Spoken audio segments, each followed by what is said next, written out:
Oi pessoal, bem? Bom, depois de alguns meses, voltando aqui com a aula de hipertensivos, vou falar a parte 2 dos hipertensivos, falar mais sobre mecanismos de ação de hipertensivos que são utilizados.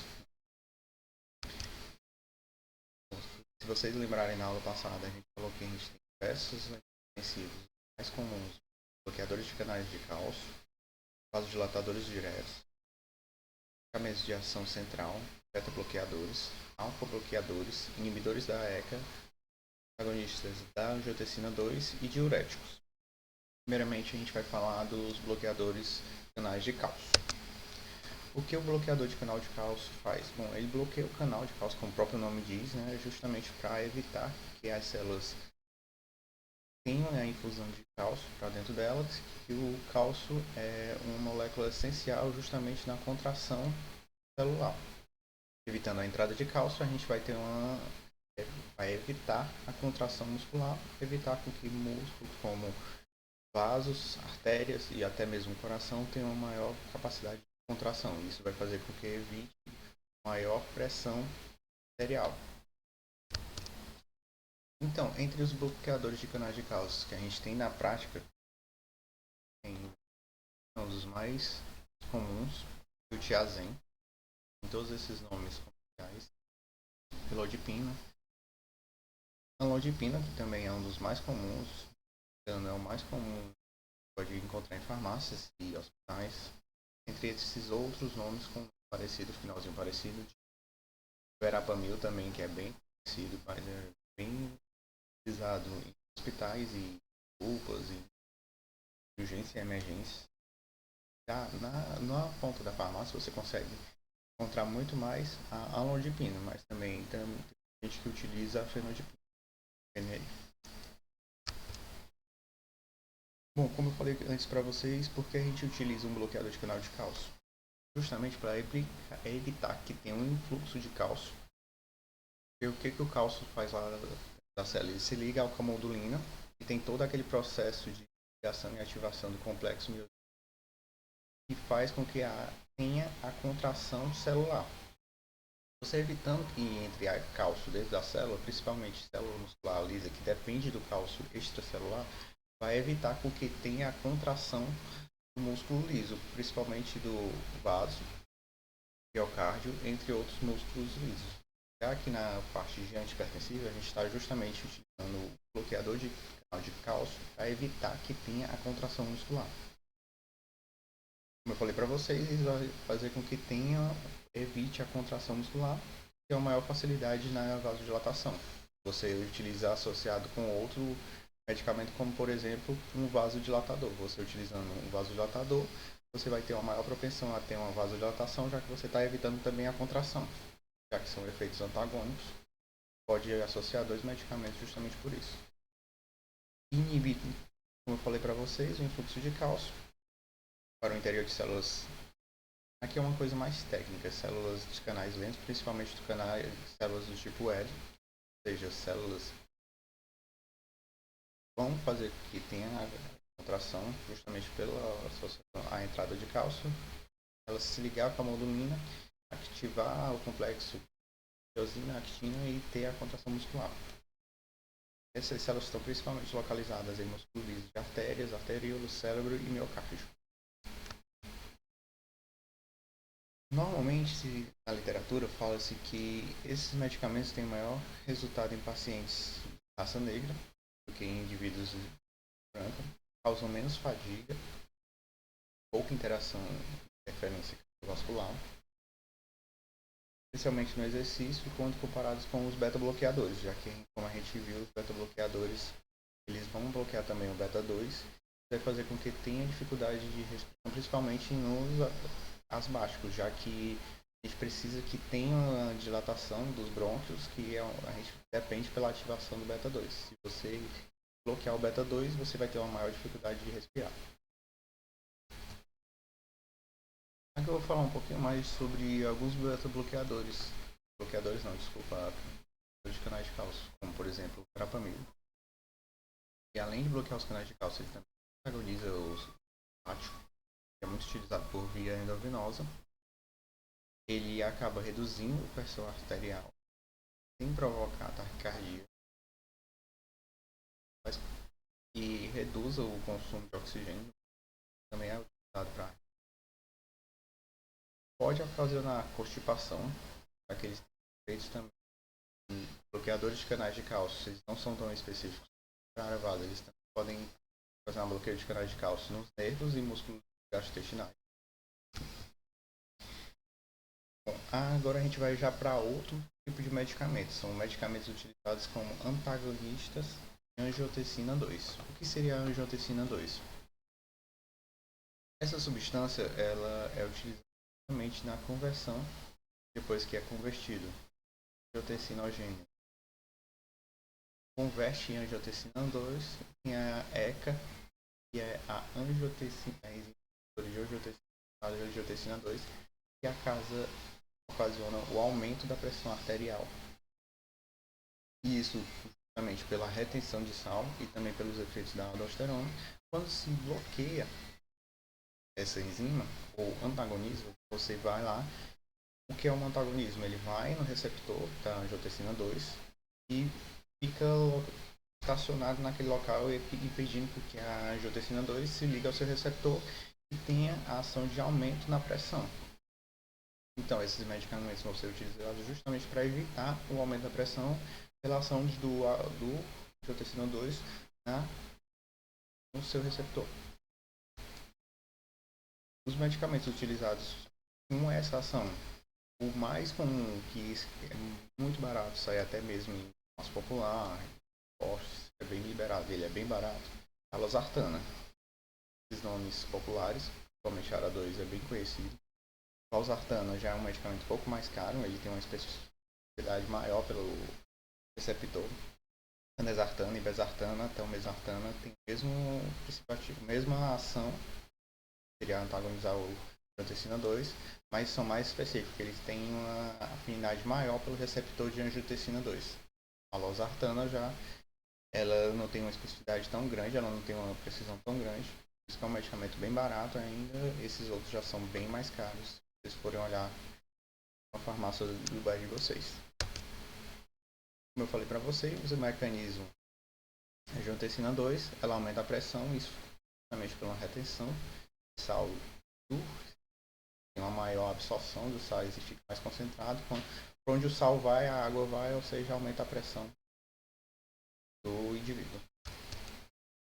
A angiotensina 2, ela age principalmente reduz a ação vasoconstritora e justamente o bloqueio do receptor também reduz a liberação de aldosterona, que é um hormônio que ele aumenta a pressão dos nossos vasos, justamente por aumentar a absorção de sal nos rins.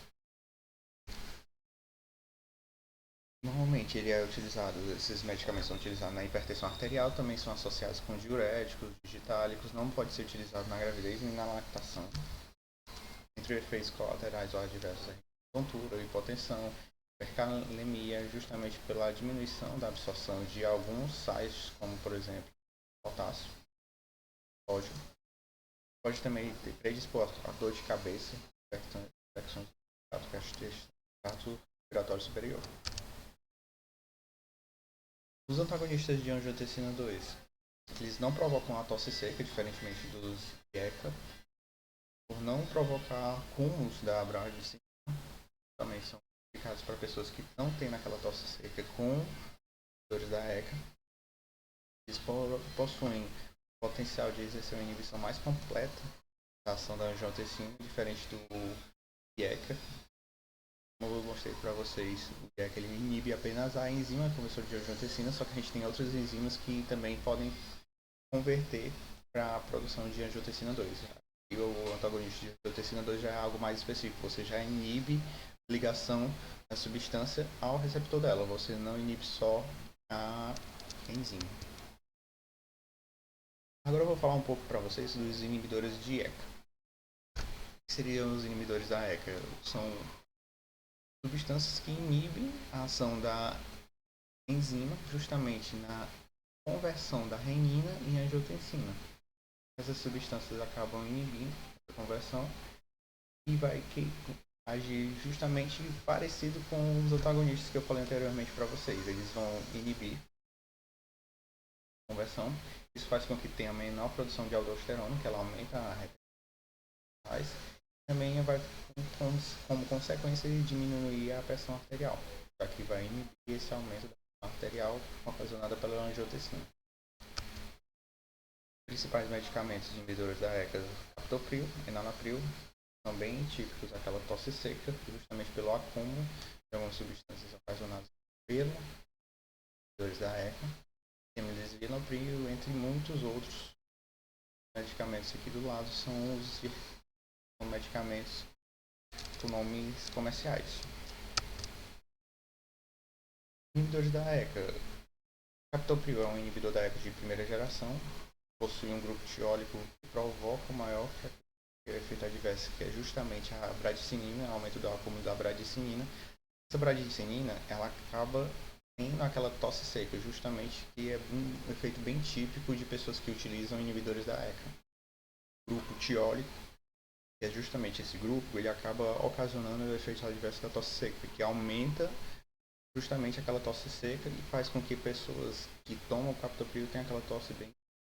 Essa substância ela irrita a mucosa da garganta. Inibidores da ECA realmente são responsáveis pela conversão. Eles inibem a conversão da angiotensina 1 em angiotensina 2, como vocês podem ver por essa imagem. Tem a inibição da angiotensina 1 em angiotensina 2, e isso a gente vai consequentemente evitando que tenha um aumento da aldosterona e consequentemente também aumento da reabsorção de sais, como o potássio, como principalmente o sódio, onde a gente tem maior absorção de sódio, a gente vai ter maior aumento da pressão, justamente porque vai ter maior acúmulo de líquido. Eles reduzem também a resistência vascular, o tônus venoso. Como eu falei para vocês, inibe a liberação de aldosterona. Mais um esquemazinho para vocês entenderem por que esses medicamentos diminuem a pressão ou evitam o aumento da pressão. O angiotensinogênio, normalmente ele é convertido pela renina para angiotensina 1. Os inibidores da ECA agem aqui, inibindo essa conversão de angiotensina 1 em angiotensina 2. Aqueles que eu falei anteriormente para vocês, o antagonista da angiotensina 2, ele inibe já aqui mais seletivamente. Você vai inibir que tenha uma ligação da angiotensina 2. Já o ECA, ele só inibe a enzima de angiotensina. A gente também tem outras enzimas que podem fazer essa conversão, justamente por isso que eles são mais específicos, os inibidores, os antagonistas de angiotensina 2. Eles são até um pouco mais precisos na inibição desses receptores. Inibindo tanto aqui a ECA quanto a angiotensina 2, a gente consegue inibir a produção de aldosterona e a vasoconstrição, justamente pelo aumento da retenção de água que é promovido pela aldosterona. A gente consegue inibir isso e consegue inibir também essa vasoconstrição causada pela angiotensina 2. E isso faz com que a gente tenha uma diminuição do aumento da pressão, justamente por esses dois mecanismos. Então, os inibidores da ECA, eles diminuem a resistência vascular, diminuem o tônus vascular, diminuem a pressão arterial e interrompem o aumento da adrenalina, justamente causado pelo aumento da ação do rim, da suprarrenal, na verdade. Diminui também o aumento da aldosterona mediado pelo angiotensina 2. Entre os usos terapêuticos, a gente tem a insuficiência renal progressiva, hipertensão, insuficiência cardíaca, infarto do miocárdio, pacientes que correm risco de cardiopatia e isquemia e neuropatia diabética. Entre os efeitos adversos dos inibidores da ECA, a gente tem principalmente a tosse improdutiva, que é bem característico desses medicamentos, proteção na primeira dose, rubor, alterações e perca de paladar, sensação de incômodo na faringe e angioedema, normalmente ocasionado pela bradicinina. Melhora a função renal em pacientes com diabetes mellitus e melhora a tolerância à glicose. Não deve ser utilizado por grávidas e nem lactantes. Agora a gente vai falar um pouco sobre os vasodilatadores. O que seria um vasodilatador? Como o próprio nome diz, é um medicamento que já age diretamente no vaso e faz com que ele tenha uma vasodilatação. Entre esses medicamentos, os mais comuns que são utilizados na clínica, tem o diazoxide, nitroprusiato, hidralazina, que é bem comum se utilizar, por exemplo, comprar em farmácia, e o minoxidil, ele é um vasodilatador direto, só que ele é utilizado mais para aumento capilar, justamente porque ele é um vasodilatador direto. Quando você utiliza na cabeça, você vai utilizar justamente para ter uma maior nutrição do local do couro cabeludo, justamente para ter um maior aumento de cabelo, justamente. Mas dependendo do grau de calvície, muitas pessoas não conseguem reverter essa calvície e tem que se utilizar por muito tempo. Normalmente se utiliza pelo menos por 3 meses. Quando você utiliza por 3 meses, se você parar, pode voltar a ter a alopecia, a perca de cabelo. E em mulheres tem que ser utilizado com bastante cuidado, já que se cair no rosto pode haver aumento de pelos faciais em mulheres. Normalmente não se orienta mulheres a utilizarem minoxidil, é mais para homens. Só que tem que ter muito cuidado na utilização e também tem que ter isso, a constância da utilização, porque muita gente utiliza na barba ou no couro cabeludo, mas não sabe que leva pelo menos até 3 meses para começar a ter um resultado. E pode ser que se você parar depois de 3 meses, volte a cair de novo o cabelo e fique com a calvície ou perca aquele local da barba. E os vasodilatadores diretos são utilizados para quê? São utilizados justamente em hipertensão arterial grave, normalmente em emergências também, justamente naquele pico hipertensivo, para ter uma vasodilatação rápida, podendo ser utilizado em associação com beta-bloqueadores e diuréticos, principalmente o diazox e o nitroprusiato.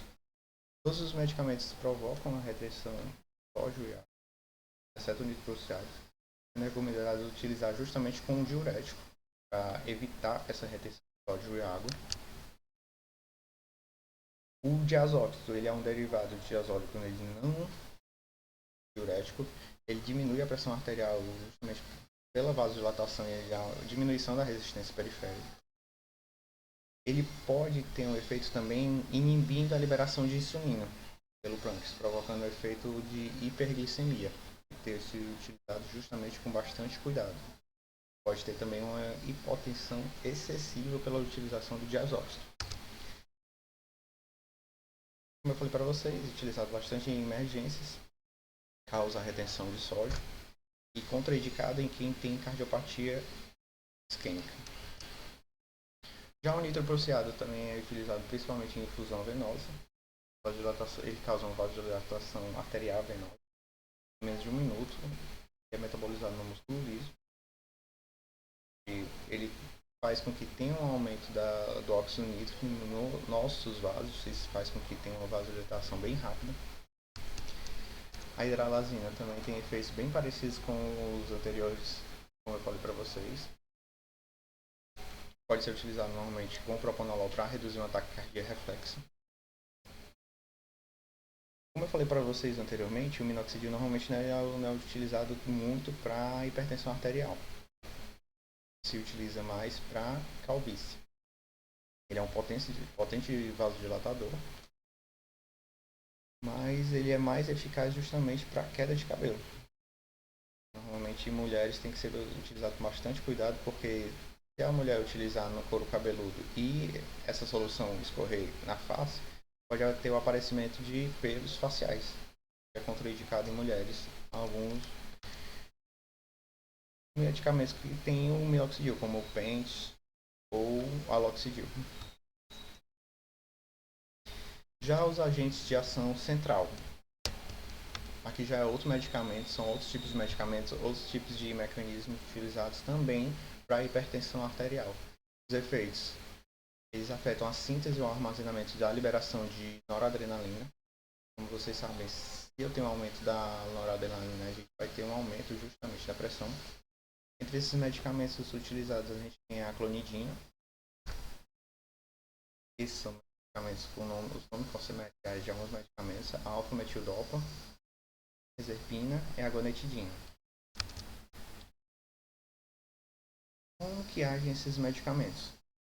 A clonidina é um agonista parcial dos efeitos. Ela tem um efeito parcial no alfa-2, uma ação central que leva a um antagonismo dos receptores central, reduzindo a descarga simpática. Isso faz com que tenha uma diminuição justamente da liberação desses receptores de noradrenalina. Se vocês forem ver aqui, um agonista 100% de ação central. O que a clonidina faz? Ela vai agir justamente nos receptores alfa-2, inibindo a liberação de noradrenalina nesses receptores e inibindo a liberação desse neurotransmissor. Normalmente a clonidina normalmente é utilizada na hipertensão arterial, na enxaqueca, nas abstinências de opiáceos e benzodiazepina, associada normalmente com diurético, porque ela causa também retenção de sódio e água. Efeitos adversos como a hipertensão sexual e tem um efeito rebote. A gente recomenda retirar lentamente o medicamento para reduzir e reduzindo as doses gradativamente. Alfa-metildopa, o que ela causa? É um precursor falso do neurotransmissor da noradrenalina, afetando a síntese assim da noradrenalina. Por que, Alfredo, eu vou utilizar um precursor falso da noradrenalina? Justamente esse precursor vai fazer com que tenha uma menor produção de noradrenalina, já que o organismo vai ser meio que enganado para produzir menos noradrenalina, já que eu tenho um precursor falso, é liberado justamente um neurotransmissor falso que não consegue se ligar aos receptores, justamente por não produzir a noradrenalina. Isso tem uma síntese alterada da noradrenalina. Lembrando que quando a noradrenalina se liga aos receptores alfa-1, há um aumento na pressão arterial. Ela é utilizada normalmente por via oral, utilizada principalmente em grávidas, metildopa ou alfa-metildopa. Se você for verificar a literatura, o que é mais recomendado para grávidas são a metildopa. Os homens podem causar impotência sexual. Deve ser utilizado com diurético, ela causa também retenção de sódio e de água, não diminui o fluxo renal e pode causar sonolência, diarreia, lesão hepática e uma retenção hemolítica, reação hemolítica autoimune. Outro medicamento também de ação central é a reserpina, que ela afeta o armazenamento de noradrenalina, diminuindo bastante os níveis do transmissor, justamente porque tem uma ação do bloqueio na transmissão sináptica. O que a reserpina faz? Ela evita que tenha um acúmulo nos neurotransmissores, ou normalmente nos neurônios. Ela evita que tenha um acúmulo de reserva do neurotransmissor noradrenalina. Isso faz com que a gente tenha menos noradrenalina para ser liberada e justamente agir nos receptores alfa-1, alfa-2, beta-1, beta-2 ou beta-3, justamente porque a gente vai ter menos quantidade armazenada, justamente assim a gente vai ter menos liberação e menos ação no receptor adrenérgico. Ela é pouco utilizada justamente porque ela causa uma depressão mental. Normalmente se associa também com diurético, causa também impotência sexual. Como vocês viram, a maioria desses agentes de ação central eles causam a potência sexual nos homens. Temos também a gonetidina, ela inibiu a liberação da noradrenalina.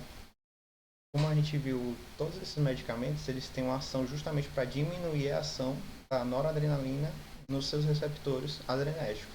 Justamente porque a noradrenalina, quando está ligada principalmente a alfa-1, ela tem uma vasoconstrição e aumento da pressão. Pouco utilizado justamente porque causa lesões irreversíveis nos neurônios, justamente por afetar a liberação da noradrenalina irreversivelmente. Agora vamos para os beta-bloqueadores, bem conhecidos na literatura, principalmente propanolol, atenolol, metoprolol, carvedilol. Todos esses medicamentos são beta-bloqueadores. O que eles afetam? Eles justamente bloqueiam receptores beta-adrenérgicos. Como vocês viram, provavelmente vocês estudarem na aula de adrenérgicos, a gente tem beta-1 e beta-2. O que a gente quer principalmente bloquear beta-1, porque ele tem efeitos justamente na contração dos vasos, contração também do coração, e a gente quer bloquear esse beta-1. Beta-2, normalmente a gente não quer bloquear, mas acaba que propranolol, por exemplo, ele bloqueia o beta 2 e justamente por isso ele não é recomendado para asmáticos. Porque você bloqueando o beta 2, você tem uma diminuição do efeito broncodilatador lá na traqueia, e em asmático isso não é bom.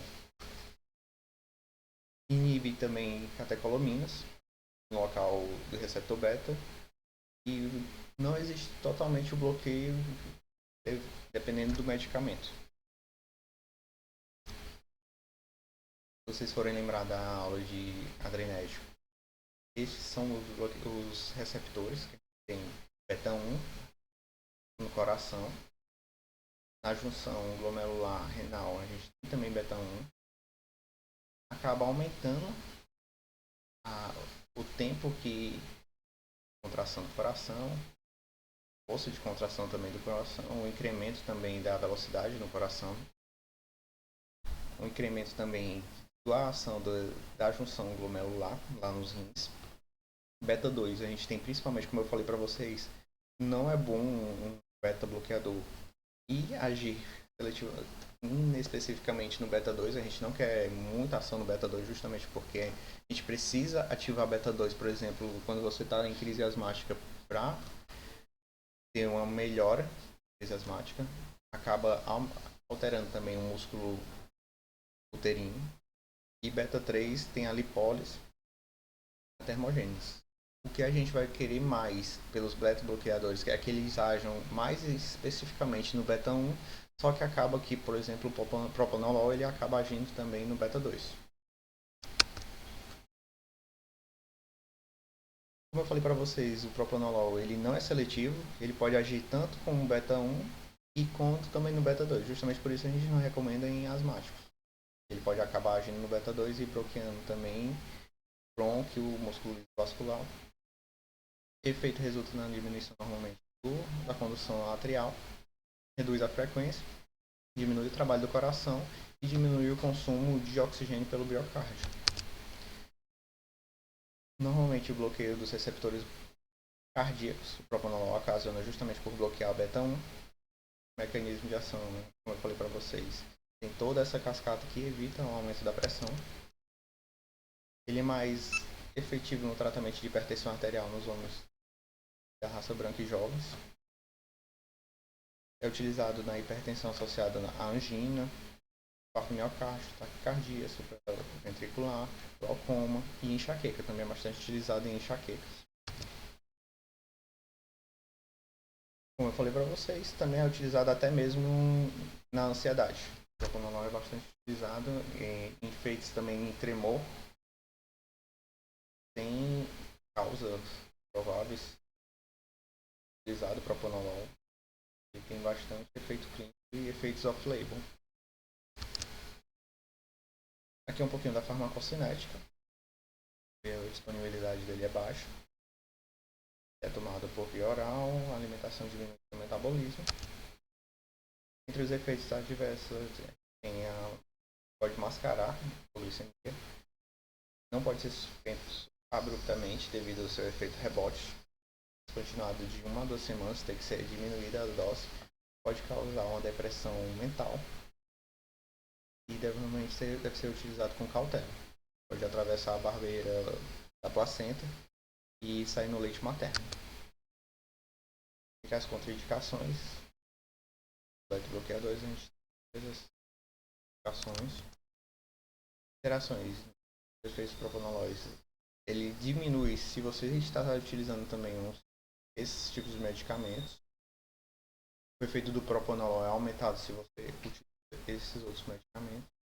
O propranolol pode aumentar também o efeito de alguns medicamentos, como por exemplo a varfarina, verapamil, diltiazem, benzodiazepina. Tem que ser utilizado com bastante cuidado, justamente por essa interação farmacêutica com esses outros medicamentos.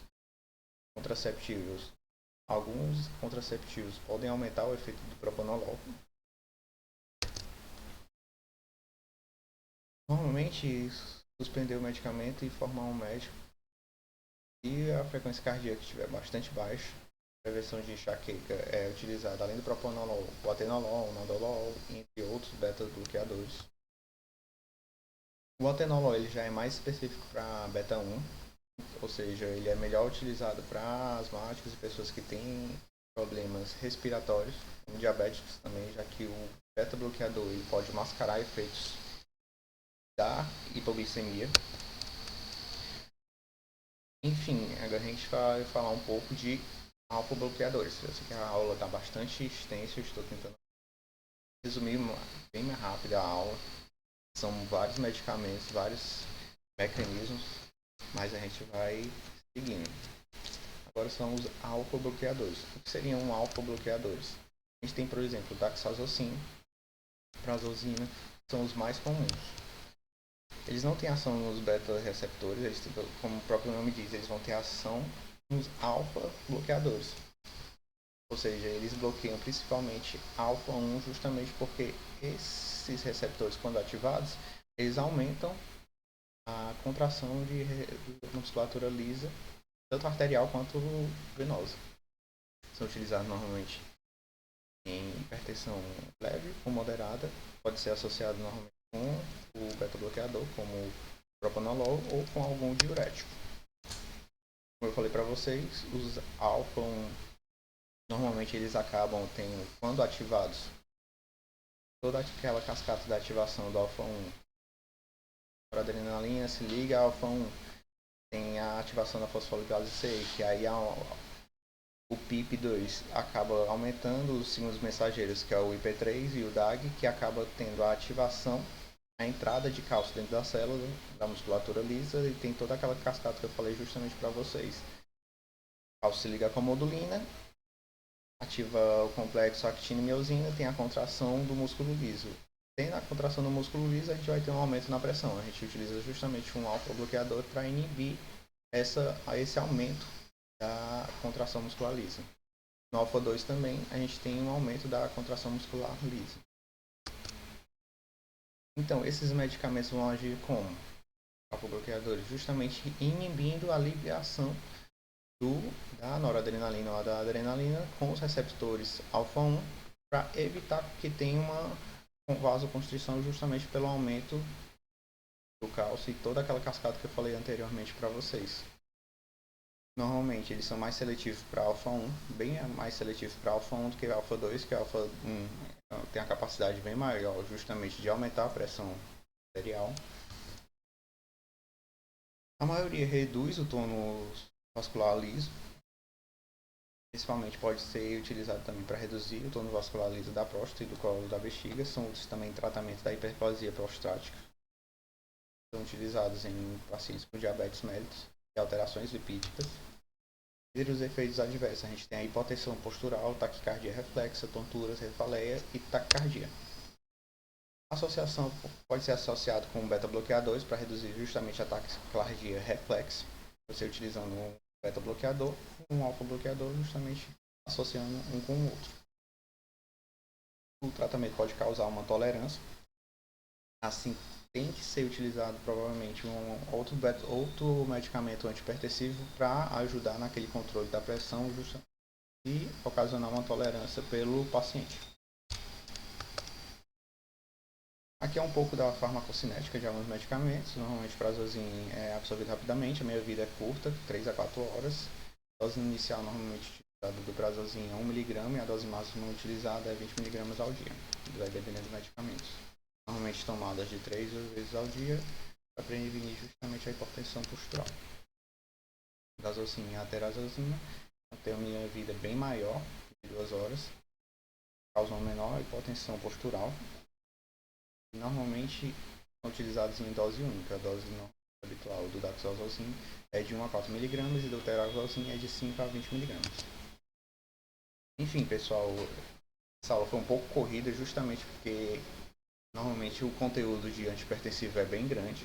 Se vocês tiverem alguma dúvida, quiserem solicitações ou quiserem justamente sugerir alguma aula, a gente está aberto para sugestões ou dúvidas. Esse é o e-mail.